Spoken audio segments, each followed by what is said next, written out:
નમસ્કાર, મેટ્રો 10 સાથે હું છું જય શર્મા। નજર કરીશું મહત્વપૂર્ણ સમાચારો પર। હાલ મહત્વપૂર્ણ સમાચાર અમદાવાદથી સામે આવી રહ્યા છે। અમદાવાદમાં સ્ટેટ મોનિટરિંગ તેમજ જીએસટી વિભાગના અમદાવાદ સેલમાં દરોડા જોવા મળી રહ્યા છે। સ્ટેટ જીએસટી વિભાગ દ્વારા અવારનવાર દરોડા પાડવાની યથાવત જોવા મળી રહી છે પ્રક્રિયા। તેને લઈને 1400 કરોડના બિલ બનાવનાર રાકેશ ચોકસીની ધરપકડ કરી છે। જીએસટી વિભાગ દ્વારા અન્ય જગ્યાએ પણ દરોડા પાડવામાં આવી રહ્યા છે, ત્યારે અમદાવાદ ખાતે પણ દરોડા પાડવામાં આવ્યા હતા। તેમાં 3 બનાવટી પેઢી ઊભી કરીને આ આખી ઘટનાને અંજામ આપવામાં આવ્યો હતો। ₹41 કરોડની ખોટી વેરા શાખા પણ મળી આવી છે। સ્ટેટ મોનિટરિંગ સેલ તેમજ સ્ટેટ જીએસટી વિભાગના અમદાવાદ શહેરમાં દરોડા જોવા મળી રહ્યા છે। સ્ટેટ જીએસટી વિભાગ દ્વારા દરોડા પાડવામાં આવ્યા હતા, જેમાં 1400 કરોડના બિલ બનાવનારની ધરપકડ કરવામાં આવી છે। અને આ જે બિલ છે તે બિલ બનાવનાર રાકેશ ચોકસીની ધરપકડ હાલ કરી લેવામાં આવી છે। જીએસટી વિભાગને મોટી સફળતા મળી છે। આ જે કૌભાંડ આચરવા માટે 3 બનાવટી પેઢી ઊભી કરવામાં આવી હતી અને આ બનાવટી પેઢીને બનાવીને આ કૌભાંડ આચરવામાં આવ્યું છે। તેમાં 41 કરોડની ખોટી વેરા ખાક પણ બતાવવામાં આવી છે।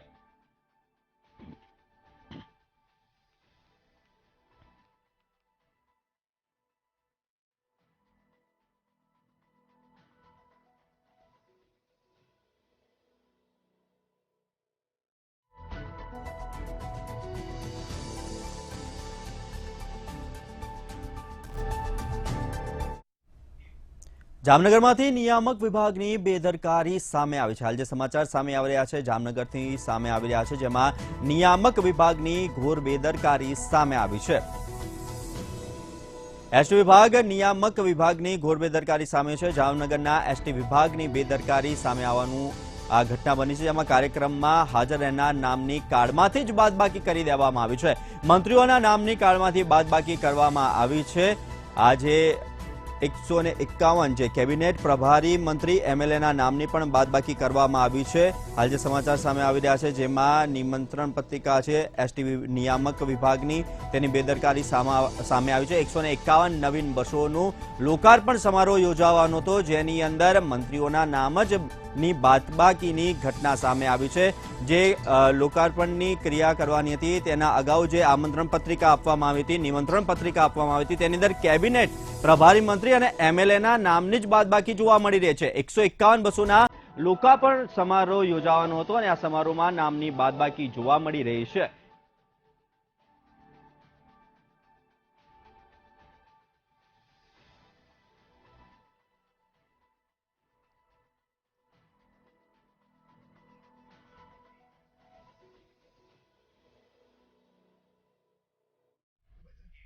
ગાંધીનગર કમલમ ખાતે અનુસૂચિત જાતિ મોરચાના નવનિયુક્ત પ્રદેશ અધ્યક્ષ ગૌતમભાઈ ઘેડિયાની અધ્યક્ષતામાં બેઠક યોજાઈ હતી। આવનારા દિવસોમાં 14 એપ્રિલથી 5 મે સુધી ડોક્ટર બાબાસાહેબ આંબેડકરના જન્મદિવસથી લઈ બુદ્ધ પૂર્ણિમા સુધી સામાજિક કાર્યક્રમો કરી ઉજવણી કરવી તેમજ ગુજરાત સરકારના વિવિધ સેવાકીય કાર્યો છેવાડાના માનવી સુધી પહોંચાડવા કાર્યકર્તાઓને હાકલ કરવામાં આવ્યો છે। આ પ્રસંગે રાષ્ટ્રીય અનુસૂચિત જાતિ મોરચાના મહામંત્રી અને ગઢડાના ધારાસભ્ય મહંત શંભુનાથ ટુંડિયાજી તેમજ રાષ્ટ્રીય કોષાધ્યક્ષ અને ગુજરાતના પ્રભારી સુરેશભાઈ કેરો, સંગઠન મહામંત્રી રત્નાકરજી, પ્રદેશ મહામંત્રી પ્રદીપસિંહ વાઘેલા હાજર રહ્યા હતા।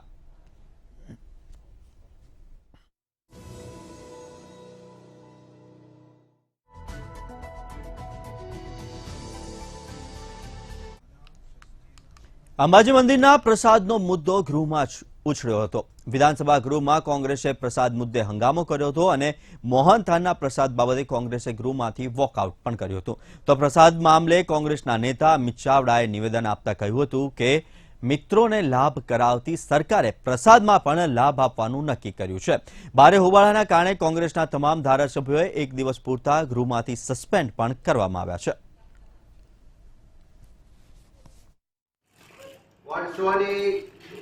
સદીઓની આ પરંપરા અને એના અચાનક શું થયું કે આ મિત્ર કાળમાં ભારતીય જનતા પાર્ટીની સરકારે કેટલાક મિત્રોને લાભ કરાવવાના હેતુસર પ્રસાદમાં પણ વેપાર જોયો। હિન્દુ ધર્મની આપણા સૌની આસ્થાઓને બાજુ પર મૂકી અને ક્યાંક મિત્રોના ધંધાને પ્રોત્સાહન આપવા માટે મોહન થાળનો પ્રસાદ બંધ કરી અને ચીકીનો પ્રસાદ શરૂ કરવાની વાત કરી। કેન્દ્રીય ગૃહમંત્રી અમિત શાહે અમદાવાદ શહેર અને ગ્રામ્ય વિસ્તારમાં રૂપિયા 154 કરોડના વિકાસ કાર્યોનું લોકાર્પણ કર્યું હતું. સનાથલ બ્રિજ અને 468 આવાસ યોજના મકાનો પણ લોકાર્થે મૂક્યા હતા. ઉલ્લેખનીય છે કે શહેરના 5 આંગણવાડી, સિનિયર સિટીઝન પાર્ક અને સનાથલ ઓવરબ્રિજનું લોકાર્પણ કરવામાં આવ્યું હતું. કેન્દ્રીય ગૃહમંત્રી અમિત શાહે વર્ચ્યુઅલ આ લોકાર્પણ કાર્યક્રમમાં હાજરી આપી હતી. કેન્દ્રીય ગૃહમંત્રી અને સાથે જ સીએમ વર્ચ્યુઅલી જોડાયા હતા. અમિત શાહ વર્ચ્યુઅલી જોડાયા હતા અને સાથે જ મુખ્યમંત્રી પણ આ લોકાર્પણ કાર્યક્રમમાં હાજરી આપી. લોકાર્પણ કાર્યક્રમમાં અમિત શાહે વર્ચ્યુઅલી હાજરી આપી હતી અને સનાથલ બ્રિજનું લોકાર્પણ કર્યું હતું.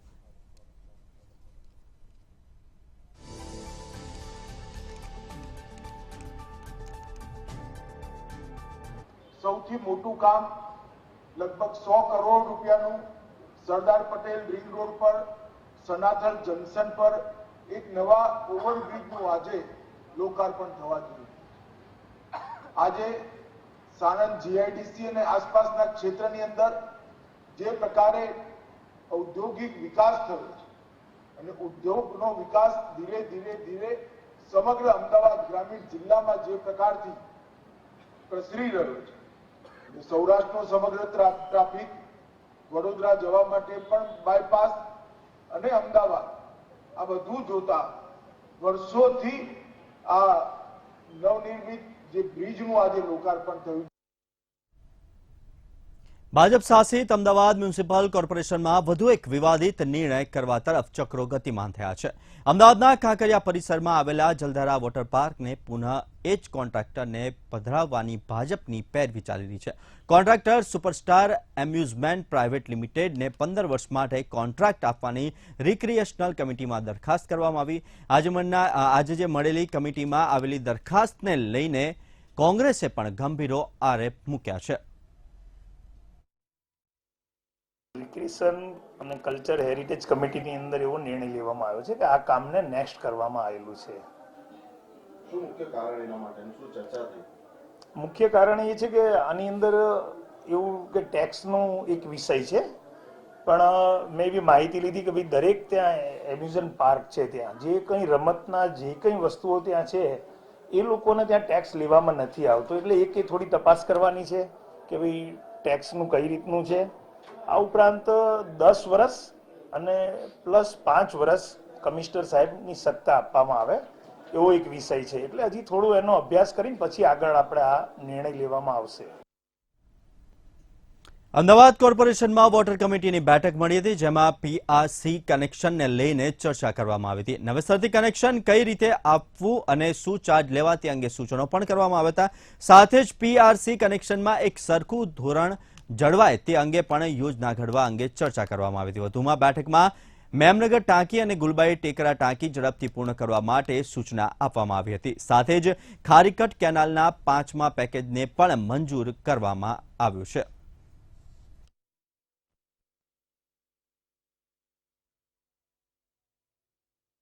પીઆરસી કનેક્શન માટેની ચર્ચા આજે થઈ. એ કનેક્શન પ્રોરેટા ચાર્જીસ પ્રમાણે એ ખૂબ જૂના નિયમ મુજબ આપણે ક્યાંક આપતા હતા, મીટરથી આપતા હતા. હવે એનો નવેસરથી કે જે 1980 આજુબાજુ આ નીતિ બનેલી એને ફરીથી રિવાઇઝ કરી ચાર્જીસ અને શું પેપર લેવા એની સૂચના આપી છે. અને વિગતવાર માહિતી નેક્સ્ટ કમિટીમાં પીઆરસી કનેક્શન કઈ રીતે આપવું, કેટલું આપવું, શું ચાર્જ લેવા અને કેટલા પેપર લેવા એની સૂચના આપી છે.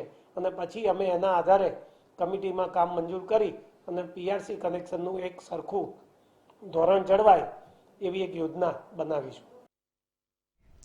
અવડાવનું વર્ષ 2023-24 માટેનું બજેટ રજૂ કરવામાં આવ્યું. આ બજેટમાં ગત બજેટની સરખામણીએ 75 કરોડનો વધારો બોર્ડ બેઠકમાં કરવામાં આવ્યો હતો. આ વર્ષે 1275 કરોડનું બજેટ મંજૂર કરવામાં આવ્યું છે. આ બજેટમાં ગ્રામ્ય વિસ્તારમાં થનારા વિવિધ વિકાસના કામોની જાહેરાત કરવામાં આવી છે. અવડા વિસ્તારમાં પીવાના પાણીની સુવિધાને લઈને ₹60 કરોડની જોગવાઈ કરવામાં આવી છે. Drainage, storm water, sewage treatment પ્લાન્ટના નવા અને જૂના કામો માટે 61 કરોડ 20 લાખની જોગવાઈ કરવામાં કરવામાં આવી છે. સૌથી અગત્યની વાત તો એ છે કે ચાલુ બ્રિજની કામગીરીના આયોજન માટે 80 કરોડની જોગવાઈ બજેટમાં કરવામાં આવી છે. તો પ્રધાનમંત્રી આવાસ યોજના હેઠળ નિર્માણાધીન આવાસ માટે ₹70 કરોડ ફાળવવામાં આવ્યા છે. ઔડા વિસ્તારમાં ટીપી અને ડીપી વિસ્તારોમાં રોડ બાંધકામ માટે ₹350 કરોડની જોગવાઈ કરવામાં આવી છે. આજે ઔડાની 292મી બોર્ડ બેઠકમાં ઔડાનું 2023-24ના વર્ષનું નાણાકીય બજેટ રજૂ કરવામાં આવેલું હતું. આ બજેટની મુખ્ય બાબતોમાં ચાલુ વર્ષે લગભગ 1275 કરોડ રૂપિયાનું કદનું બજેટ બોર્ડ સમક્ષ રજૂ કરવામાં આવેલું હતું. બોર્ડ દ્વારા એ મંજૂર કરવામાં આવેલું છે. આજે રિંગ રોડ ઉપર 3 બ્રિજ નિર્માણ કાર્ય ચાલુ છે. એમાં આજે આપ સૌ જાણો છો એ રીતે એક બ્રિજનું તો આપણે લોકાર્પણ પણ કરેલું છે. એ સિવાયના 3 બ્રિજ પૈકી 2 બ્રિજ આ નાણાકીય વર્ષમાં 23-24ના નાણાકીય વર્ષમાં પૂરા કરવામાં આવશે. એના માટે આપણે 80 કરોડ રૂપિયાની જોગવાઈ કરેલી છે અને ત્રીજા એક બ્રિજનું કામ પણ ચાલુ કરીશું કમોડની નજીકમાં.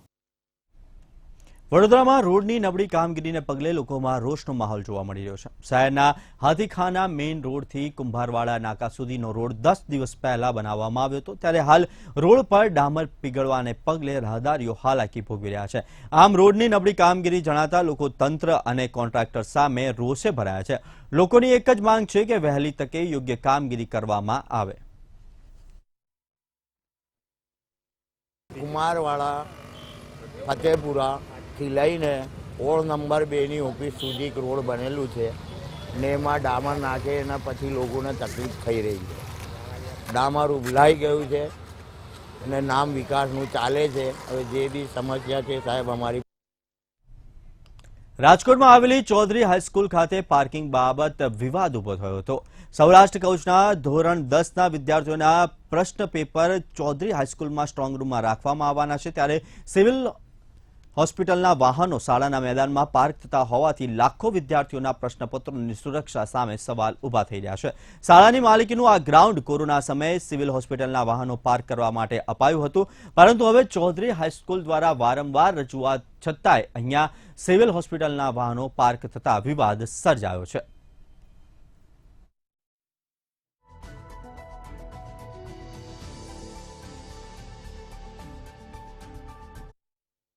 પણ કોઈ દાદ મળી નથી. રાજકોટના અધિક કલેક્ટર તરફથી એક આદેશ અમને આવ્યો છે કે આ પરીક્ષાઓ હોવાથી કોઈ પણ જાતનો ક્યાં પણ હોવું ન જોઈએ, વિદ્યાર્થીઓ હેરાન થાય એવું ન હોવું જોઈએ, કોઈ લેભાગુ માણસો તમારી સ્કૂલમાં આવી જાય એવું ન થવું જોઈએ. આ માટે પણ અમે ફરીવાર 6ઠ્ઠી તારીખે સિવિલ સર્જનને કાગળ લખ્યો છે, પણ અમારા કમનસીબે હજી આજ સુધી કોઈ રિસ્પોન્સ મળ્યો. અમદાવાદના એસપી રિંગ રોડ પર ભારત સર્કલ પાસે આવેલા માહોલ કેફેમાં મોટા અવાજે લાઉડસ્પીકર વગાડતા બોડકદેવ પોલીસે આ કેફે પર કાર્યવાહી કરી હતી અને કેફેના માલિક શુભમસિંહ હરેન્દ્રસિંહ તથા લાઉડસ્પીકર વગાડનાર આશિષ પટેલ વિરુદ્ધ જાહેરનામા ભંગનો ગુનો નોંધીને વધુ તપાસ હાથ ધરી છે. 8મી તારીખે રાત્રે મોબાઈલ પેટ્રોલિંગમાં હતા એ વખતે મોબાઈલને કંટ્રોલ તરફથી 00:36 કલાકે મેસેજ મળેલ કે રિંગ રોડ બાજુ માહોલ કેફે આસપાસમાં મોટા અવાજે ડીજે અને મ્યુઝિક વાગે છે. જે બાબતે કેફેના માલિક શુભમસિંહ જે ઘાટલોડિયા રહે છે તેના વિરુદ્ધમાં અને જે વગાડનાર આશિષ પટેલ અમરાઈવાડી રહે છે એની વિરુદ્ધમાં જાહેરનામા ભંગનો ગુનો દાખલ કરવામાં આવ્યો. સુરતના વરાછાના બિલ્ડર પ્રકાશ લિંબાચિયાએ અમુક લોકોએ વિશ્વાસમાં લઈને 9 મકાન 7 દુકાને 20 ફ્લેટ ખરીદીને તેમની સાથે 32 કરોડની છેતરપિંડી કરી હતી. આરોપીએ અમુક રકમ આપીને બિલ્ડરને વિશ્વાસમાં લીધો હતો અને ત્યારબાદ પૈસા નહોતા આપ્યા, ત્યારે આ અંગે બિલ્ડરે પોલીસમાં ફરિયાદ નોંધાવી હતી. સુરત પોલીસ દ્વારા આ અંગે ક્રાઇમ બ્રાન્ચને તપાસ સોંપવામાં આવી છે. ગુંડુ પોદાર, ગૌરવ સલોજા, ધીરુ હિરપરા, રજની મધુસૂદન અને જયેશ હિરપરા પાસે ક્રાઇમ બ્રાન્ચ દ્વારા ગુનો દાખલ કરવામાં આવ્યો છે, જેમાંથી 2 આરોપીની ધરપકડ કરી વધુ તપાસ હાથ ધરવામાં આવી છે. આ લોકો એને 9 કરોડ ને 50 લાખ ચૂકતે કરી આપે છે, પછી ભરોસો આપે છે કે અમે તમને પૈસા આપી દેશું એમ કરી અને બાકીના દસ્તાવેજ પણ કરાવી લે છે.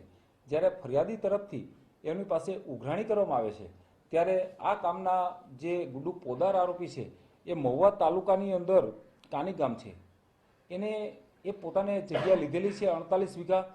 આવું એને જે સોદા ચિઠ્ઠી બનાવેલી હતી એ સોદા ચિઠ્ઠીના આધારે આ જે ફરિયાદી છે એમને એ કરી આપે છે જમીન કે આ જગ્યા મારી છે અને મેં લીધી છે એમ કરીને ફરી સોદા ચિઠ્ઠી એ ફરિયાદીને કરી આપે છે.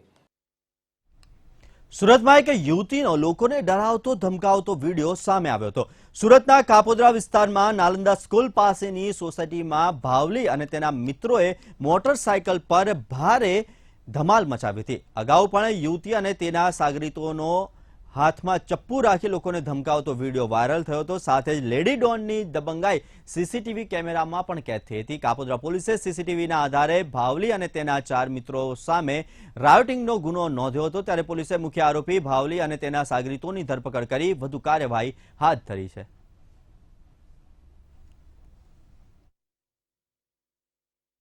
ગઈ તારીખ 7/3/2023 રોજ કાપોદ્રા પોસ્ટ વિસ્તારના નાલંદા વિદ્યાલયના ગેટની સામે કેટલાક ઈસમો લાકડી તથા છરા તથા બીજા ભયજનક હથિયારો સાથે લોકોમાં આતંક ફેલાવવાના હેતુસર કોઈ કૃત્ય કરતા હોય તેવો એક વિડીયો સોશિયલ મીડિયામાં વાયરલ થયેલ, જે અનુસંધાને કાપોદ્રા પોલીસ સ્ટેશનમાં રાયોટિંગ તથા જીપી એક્ટ 135ની કલમો હેઠળ ગુનો રજીસ્ટર કરવામાં આવેલ.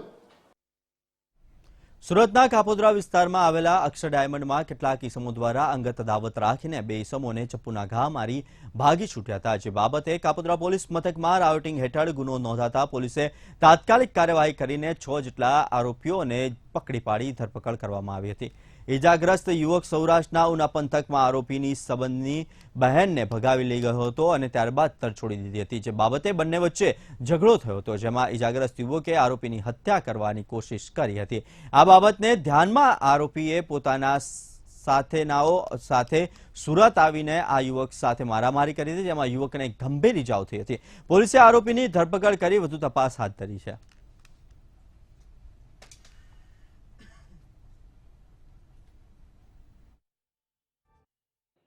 થયેલ મારામારીના બનાવની અદાવત રાખી પૂર્વ આયોજિત કાવતરું રચી આરોપીએ પોતાનો સમાન ઇરાદો પાર પાડવાના હેતુસર ભયજનક હથિયારો સાથે ફરિયાદીદાર સાહેદો પર હુમલો કરી ગંભીર ઇજાઓ પહોંચાડ્યો હોય, જે અનુસંધાને કાપોદ્રા પોલીસ સ્ટેશનમાં રાયોટિંગ તથા આઈપીસી કલમ 324-325 મુજબનો ગુનો રજીસ્ટર કરવામાં આવેલ. આવડા સાહેબ તથા સ્ટાફના માણસો દ્વારા આરોપીઓની તાત્કાલિક અસરથી ધરપકડ કરી અને તેઓના વિરુદ્ધ કાયદેસરની કાર્યવાહી કરવામાં આવેલ છે.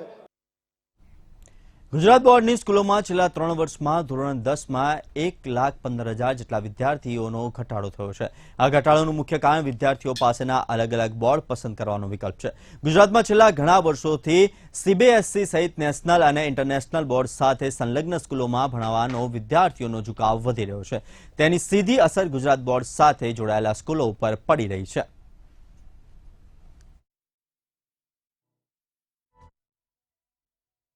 છેલ્લા 10 વર્ષને જો આપણે મૂલ્યાંકન કરીએ તો છેલ્લે 8,87,000 વિદ્યાર્થીઓ ગુજરાત બોર્ડની અંદર એપીયર થયા હતા અને ચાલુ વર્ષે 1,15,000 જેટલા વિદ્યાર્થીઓ ઓછા થયા છે. અને ઓછા થવા પાછળનું કારણ ફક્ત એટલું જ છે કે ગુજરાત સરકારના શિક્ષણ વિભાગે લે લૂમ સીબીએસઈ સ્કૂલોને મંજૂરીઓ આપેલી છે. એક વાત. બીજું, વાલીઓને અત્યાર સુધી ગુજરાતી મીડિયમની સામે ઇંગ્લિશ મીડિયમ. અમદાવાદના શહેરમાં આવેલી 40 જેટલી શાળાઓમાં હજુ પણ રાઇટ ટુ એજ્યુકેશનનું વેરિફિકેશન થયું નથી. આ વેરિફિકેશન કરવા માટે થઈને અગાઉ પણ શાળાઓને સૂચનાઓ આપવામાં આવી હતી, પરંતુ 40 જેટલી અમદાવાદની શાળાઓએ આ મુદ્દે ઉદાસીનતા દર્શાવી છે. જેથી વહેલામાં વહેલી તકે વેરિફિકેશન કામગીરી પૂર્ણ કરી દેવા માટે થઈને જિલ્લા શિક્ષણ અધિકારી તરફથી તાકીદ પણ કરવામાં આવી છે. રાઉટ ટુ એક્ટ અંતર્ગત નબળા અને વંચિત જૂથના બાળકોને ખાનગી અને પ્રાથમિક શાળાઓમાં શૈક્ષણિક વર્ષ 2023 અને 2024માં ધોરણ 1માં વિનામૂલ્ય પ્રવેશ આપવાની કાર્યવાહી ઓનલાઈન હાથ ધરવામાં આવનાર છે. આ કામગીરીની પૂર્વ તૈયારીના ભાગરૂપે અમદાવાદ શહેર વિસ્તારની તમામ શાળાઓની શાળા વેરિફિકેશનની કામગીરી જાન્યુઆરી માસના તમામ સીઆરસીને સોંપવામાં આવી હતી. ત્યારબાદ તમામ શાળાઓએ વેરિફિકેશનની કામગીરી શરૂ કરી દીધી હતી, જેમાં મોટાભાગની શાળાઓએ વેરિફિકેશનની કામગીરી પૂર્ણ કરી લીધી છે. જે તે શાળાઓ અને CRC સાથેનું જે સંકલન થવું જોઈએ તે પ્રકારેનું સંકલન ન થયું, જેના કારણે એ વિલંબિત થયું છે. પણ અમે આજ રોજ એ કાર્ય પૂર્ણ કરવા માટે તમામ શિક્ષણ નિરીક્ષકને સૂચના આપી દીધી છે. એ પૈકીની કોઈ શાળા બંધ થઈ ગઈ હોય કે એવા બીજા કોઈ કારણો હોઈ શકે, પરંતુ દરેક શાળાનું જે છે એ ચાલુ શાળા હોય તો એનું વેરિફિકેશન પૂર્ણ થઈ જાય તેવું આજના દિવસે અમે સુનિશ્ચિત કરી સૂચના આપી દીધી છે. ભાવનગરમાં EPS 95ની રાષ્ટ્રીય સંઘર્ષ સમિતિ દ્વારા પેન્શન વધારાની માંગણી સાથે દેશવ્યાપી રેલીના આયોજન માટે પેલ ગાર્ડન ખાતે કન્વીનરોની મીટિંગ યોજાઈ હતી. રાષ્ટ્રીય સંઘર્ષ સમિતિ દ્વારા પેન્શન વધારાની માંગણી 6 વર્ષ જેવા લાંબા સમયથી ચાલતી આવી છે. છતાં પણ પેન્શન લાભાર્થીઓના હકમાં નિર્ણય નહીં આવતા EPS 95 રાષ્ટ્રીય સંઘર્ષ સમિતિના રાષ્ટ્રીય અધ્યક્ષ કમાન્ડો અશોક રાઉતના માર્ગદર્શન અનુસાર આવનારી તારીખ 15ના રોજ દેશવ્યાપી રેલીનું આયોજન કરવામાં આવ્યું છે.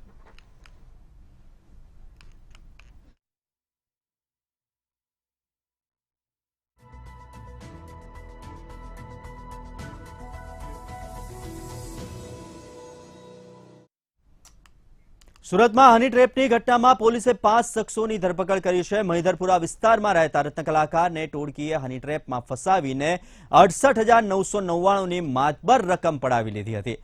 રત્ન કલાકારને ફ્લેટ પર બોલાવી યુવતી સાથે નગ્ન ફોટો અને વિડીયો બનાવી લીધા હતા. ત્યારબાદ ટોળકીએ પોલીસના નામે તોડ કરવા માટે યુવકને માર મારી 5 લાખની માંગણી કરી હતી. સમગ્ર મામલે ઉધના પોલીસ સ્ટેશનમાં ફરિયાદ નોંધાતા પોલીસે મહિલા સહિત 5 લોકોની ધરપકડ કરી લીધી છે.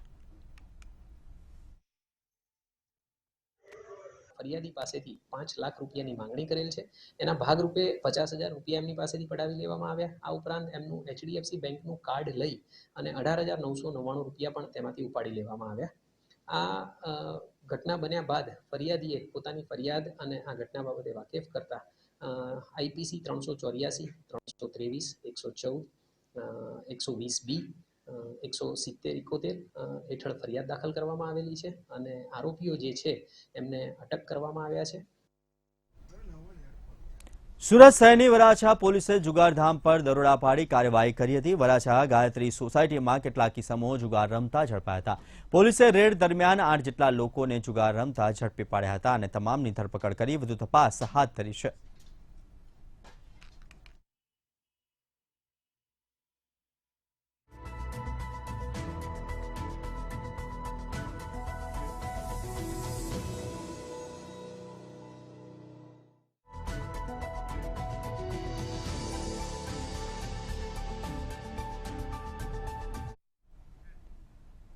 હવામાન વિભાગ દ્વારા ગરમીને લઈને આગાહી કરવામાં આવી છે. રાજ્યમાં કેટલાક વિસ્તારોમાં હીટવેવની આગાહી કરવામાં આવી છે. આગામી 3 દિવસ વરસાદની કોઈ શક્યતા નથી, જ્યારે 13 અને 14 માર્ચે થંડરસ્ટોર્મ એક્ટિવિટી સાથે વરસાદ થવાની આગાહી કરવામાં આવી છે. આગામી 2 દિવસમાં 3 ડિગ્રી તાપમાન પણ વધી શકે છે.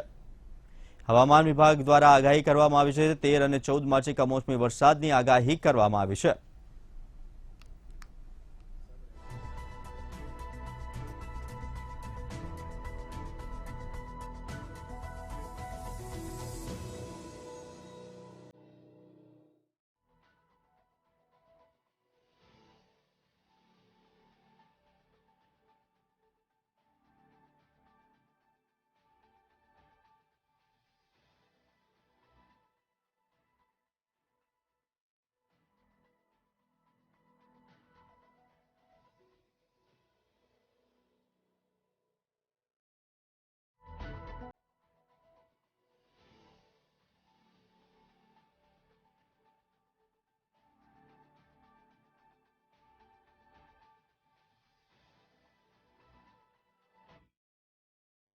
अगले 3 दिन में पूरे गुजरात में बारिश होने का ज़्यादा संभावना नहीं है, लेकिन 3 दिन का बाद यानी 13 तारीख 14 तारीख को आइसोलेटेड प्लेसेस में लाइटनिंग या थंडरस्टॉर्म का साथ लाइट रेन होने का संभावना है गुजरात में. और अभी टेम्परेचर देखा जाए तो मैक्सिमम टेम्परेचर मोस्टली पूरे गुजरात में नॉर्मल टू एबव नॉर्मल अभी रियलाइज हो रहा है. अगले 2 दिन में टेम्परेचर राइज हो सकता है by 2 to 3 degree Celsius further rise होने का संभावना है. હાલ મહત્વપૂર્ણ સમાચાર કોરોનાને લઈને સામે આવી રહ્યા છે. રાજ્યની અંદર કોરોનાએ ફરી એકવાર માથું ઉંચક્યું છે. રાજ્યમાં આજે કોરોનાના નવા 24 કેસ નોંધાયા છે. કોરોનાને લઈને અપડેટ સામે આવી છે, જેમાં અમદાવાદમાં કોરોનાના નવા 11 કેસ નોંધાયા છે. દિવસે ને દિવસે હવે કોરોનાના કેસની અંદર વધારો થઈ રહ્યો છે, ત્યારે મહેસાણામાં પણ કોરોનાના નવા 3 કેસ નોંધાયા છે. કોરોનાની જો વાત કરવામાં આવે તો રાજકોટમાં કોરોનાના 3 નવા કેસ નોંધાયા છે. દિવસે ને દિવસે જાણે કે કોરોનાએ ફરી એકવાર માથું ઉંચક્યું તેવું લાગી રહ્યું છે. સુરતમાં પણ કોરોનાના નવા 4 કેસ નોંધાયા છે. કોરોનાના લઈને સારા સમાચાર નથી આવી રહ્યા, પણ અમરેલીમાં કોરોનાનો નવો 1 કેસ નોંધાયો છે. લોકોને લાગતું હતું કે કોરોના હવે જતો રહ્યો છે, પણ ફરી એકવાર કોરોનાએ માથું ઉંચક્યું છે અને બનાસકાંઠામાં પણ કોરોનાનો 1 કેસ નોંધાયો છે. એટલે કે જોવા જઈએ તો રાજ્યની અંદર ઘણી બધા વિસ્તારોની અંદર એક કેસ નોંધાઈ રહ્યા છે. રાજ્યમાં પણ આજે કોરોનાના 24 કેસ નોંધાયા છે.